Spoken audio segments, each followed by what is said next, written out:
welcome back to the Citytilidie channel. We're all staying safe and well as we get near the end of a successful 22-23 season. Well, yeah, successful. We've got 1 out of 3 so far, so we'll see how it goes. It might be more successful, who knows? Anyway, that's if the players get over their hangovers. That's another thing we've got to consider about. I might mention that in the Talking Point show anyway, but this is the player rating show in the company of Simon Bajkowski, who's done his ratings again. He's been busy lad the last few games. Mr. Joe Bray's taking a rest. I think some other guy did 1 or 2 as well.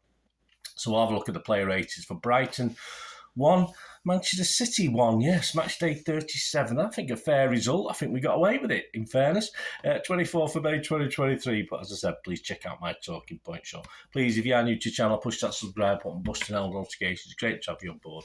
Everything City, past, present, and forever, of course. And if you have pushing buttons, let's give that like button a press, guys. Be very appreciated. Right, the ratings. Simon Bajkowski, as I said, for Manchester Evening News. I'll give you his thoughts, and then I was there last night, so I've not had a chance to watch anything back. I do try and concentrate on the players, obviously, when you're giving your support and trying to shout a bit louder because there's a few people missing next to you because a few empty spaces. It's sometimes you lose your concentration, but I think I've got a fair gist of it. Let me know what you think of the guys last night anyway. Bit of a mixed bag, I thought. And I think Simon's been a bit nicer to people than perhaps I've been. Ortega, Simon said, almost let Brighton in twice early on with some dodgy decisions, but made a number of decent saves after. He made a number of okay saves that you'd expect a goalkeeper to make. But that nervy start could have easily cost us a goal or two. And it's always going to happen. A high-press team like Brighton, I'm not going to say Brentford and the FA United, for instance, the FA Cup, which I fully expect Ortega to play, going to press like Brighton do. But why not? That's something I would try and do. All right, Ten Hag can't suddenly flick a switch and change his United team to do that. But he's not as comfortable, of course, as Edison. And the defence, which was a hodgepodge, let's be honest about it, wasn't as comfortable either. So, yeah, it was okay. But that tentativity early doors could have cost us a goal or two. In a bigger game, i.e. the FA Cup final, because I can't see him playing the Champions League final, but i.e. FA Cup final, might lose us a Derby FA Cup final. But, hey, that's my thoughts. Let me know what you think. Simon's given us 7. I give him a 6. Just give him a standard 6. Walker lost out to Mitoma, said Simon a few times, and his shooting from distance is unsurprisingly not improved overnight. A total waste of time, Kyle. Please don't shoot. I mean, I know you've scored 1 or 2 goals from distance, fantastic, but please, there was a shot in the second half where it just dribbled wide when Mahrez perhaps could have just been fed in on the right to create, well, we're talking Mahrez, but he could have created something. So please stop shooting from distance. And I think he struggled a little bit at the back as well. He used his pace a couple of times, but against smarter players at Brighton, he's talking a top 6 team here and thoroughly deserved top 6. Some of the football they played, a bit of inconsistency they have, certainly the last few weeks as well. But he did struggle a little bit last night, I thought. Simon's given him a 5, which, yeah, I'm going to be kinder. Excuse me. I'm going to give him a 5.5, but wasn't great from Walker at all last night. Stones, the most composed at the back, said Simon, took up good positions. Yeah, the more orthodox defender last night. He didn't get much ability to sojourn into the middle or do things like that. More orthodox. A little bit, of course, under pressure with Rodri next to him and even to some extent Lewis next to him as well. But I thought he did a good enough job last night considering what he was asked to do by Pep. And I think that's what's the problem with most of the players last night. Some of them were asked to do things they're not quite comfortable doing on a regular basis. Simon's given him a 7, I've given him a 6.5. Rodri, in a less familiar role, said Simon. You can say that again, at centre-back. I know he's played it internationally. He's probably played it for us as well in the past. Simon said a few nervy moments, but settled into the role. Again, another thing where those few nervy moments could have ended up with a goal or 2 down, but I thought he struggled all night. I don't think he really did settle down. He might have settled down a little bit when Brighton eased off. But, of course, you know, he had about 20 shots, Brighton. They were very positive last night, very expansive. And Rodri at a centre-half, which is what he played, for me, he struggled. I don't want to see him there anytime soon again. in that position. Simon's given him a 7. I'd give him a 5.5. Big difference. As I say, it's opinions. It's just my thoughts of being there. Let me know what you think. Lewis, solid enough, said Simon. A hybrid role starting at left back was hybrid, wasn't it? Although his attacking play lacked conviction. Yeah, exactly like Rodri for me. He struggled totally. Some amount of balls that were sort of just over his head, but he made the effort. But when he was making the effort, obviously he's not been able to react to the guy collecting the ball behind him when it goes over his head. So he got away with a couple. Thought it was awful, but only awful again in the fact Pep was asking him to play basically a left back position. He did try and get up a little bit, but he looked far more comfortable moving forward on his right foot, of course. But he was an awful left back. I mean, I possibly would have put Gomez in there. At least he knows, as a left back, he knows what he's doing. I thought Lewis was poor last night, only because Pep put him in that position and made him poor, and he couldn't quite. He did his best, but. Yeah, very odd by Pep playing him there. I can understand it if half the team have got hangovers or niggles, but very odd. Simon gave him a 6. I'm going to give him a 5.5. Sorry, I'm not happy with Lewis last night.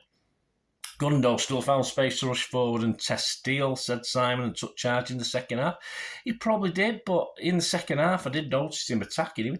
There was big gaps behind him. He was sort of losing the ball, and then we were under pressure straight away. There was no Rodri filling in behind him, and he just seemed to lack again in Pep's system. Pep sort of threw him under the bus again. I don't know where he told him to play, but it didn't quite work out. I'm not as good as Simon on him. I thought he just didn't have cover at times. I just don't think he was aware of what was going on the pitch. He wasn't aware of the players around him because it was such a mishmash. Gundo suffered as well. Simon's given him a 7. I've just given him a 6 for last night. Bernardo tried to be cute at times, said Simon, and was also, but we came into the game as it went on. Yeah, again, perhaps Brighton sort of took the foot off the pedal, thinking a draw was good enough at some stage, but again, he was one of his worst displays I've seen from Bernardo last night. Very ineffective for me. Simon's given him a 6. I've just given him a 5. I thought it was pretty awful again. Probably confused as to where he was playing in this system last night. De Bruyne, as Simon said, some burst into action, but otherwise a quiet and early night. Yes, it was. Some moments of interest, I thought, with KDB. I wouldn't say he was all over the place, but again, suffered, I think, as the team suffered last night with for whatever reason, whether it's injuries, niggles, hungover, I don't know. But it wasn't the best way to go into a game with this sort of team. And you look at the bench as well, it just showed, we were sort of to the bare bones as trying to put people in positions last night. Simon's given him a 6, I've given him a 6. Mahrez, lovely play for Foden's goal, but didn't do enough after that and faded out of the game. Yeah, Simon said that. I said bang average. I thought it was bang average, apart from a little help in the build-up to the goal. He wasn't crucial to that build-up. Some other guy probably could have done it if he wasn't there. But again, against going forward, yeah, bang average for me. Simon's given him a 6, I've given him a 5.5. Foden, at last someone to be happy about. Comfortably City's best player, said Simon. He was before he went off. He created force and also worked back. I hope his injury's okay. I said it's an injury that could be dangerous, I heard. A word used. I thought, that doesn't sound good. But he's the only one who really had a go. He caused Brighton a few problems, and there weren't many City players who did that last night. Simon's given him an 8. I've given him a 7.5 on an overall City team performance, pretty around the 5, 5.5, 6 tops. I think 7.5 is pretty fair. Haaland, Simon said, should have scored 2 but did assist 1. He did because he, for me, lacked the confidence to have a goal. And unfortunate for the disallowed effort, he was, but he was pulling the shirt even though he probably had his pulled in the first place. And we see these things all the time. You're going to get them disallowed on VAR. Simple as that. They're only going to show the ref where he's pulling his shirt. They're not going to show where the guy's pulling his shirt a split second earlier, because that's what VAR is. It picks and chooses what it wants to show the referees, etc. So, yeah, and he had a shocking header in the first half. I think a Foden dink over, wasn't it, that he should have got at least on target.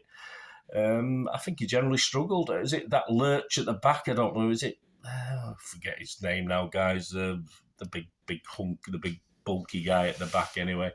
But he definitely struggled. Of course, he probably covered in bruises this morning because of that battle. But not great for old Haaland. Simon's given him a 5. I'm going to agree. We tend to be getting 5 out of 10 performances or 8 or 9 out of 10 performances from Haaland at the moment. There's no real in between, but I'm sure it'll be okay. Subs Palmer for Foden on 51. Look, Brighton thought he had an assist. Yeah, unlucky not to get the assist, of course. That would have been really great. I thought he started very, very well. Brighton looked a bit tentative of him, but then they sort of doubled up on him and sort of marked him out pretty well. But as I said, it was a great cross for what should have been a goal, but it wasn't. So, yeah, Sam's giving him a 7. I'm going to give him a 6. I'll just give him a standard 6. He was only on the pitch like 40 minutes, but again, it looked promising for a moment. I would probably give him a 6.5, 7 for the first 10 minutes, and then it sort of fizzled out apart. And if he'd got the assist, yeah, I probably would have given him 7, 7.5, but he didn't. Alvarez for De Bruyne on 57. Trouble Brighton with his direct running, but no goal threat. Yeah, again, 35, 36 minutes with injury time. Yeah, can't really say more than what Simon said there. He's given him a 6. I'll give him a 6. And Gomez for Stones on 84, no time to mark. Phillips for Bernard on 84, no time to mark. And not used, yeah, some interesting names. We don't see this. We usually see this in cup games, or in the early rounds of cup games. Edison, Charles, Robertson, and Knight and O'Reilly. There you go, there's a bench. Compare that bench to the last game we played. Man of the match, I'd have to give it Foden. Don't forget anyone else. It would be Foden or Stones are the only 2 guys who came out. And as I said, I'm not having a down on people like Lewis and Rodri. It's just, a lot to blame. Blame has to go with Pep, but Pep might have had no other options because of the standard of his other players or the physical fitness of the other players, mental fitness, whatever it was. So, I will blame Pep, but, he's got to cope with what he's got, and we have to believe what he says about some players enjoying themselves a little bit too much, and he seems to be happy with that. Personally, I don't know. Check out my talking points show. I think with three trophies up for grabs, I think we should.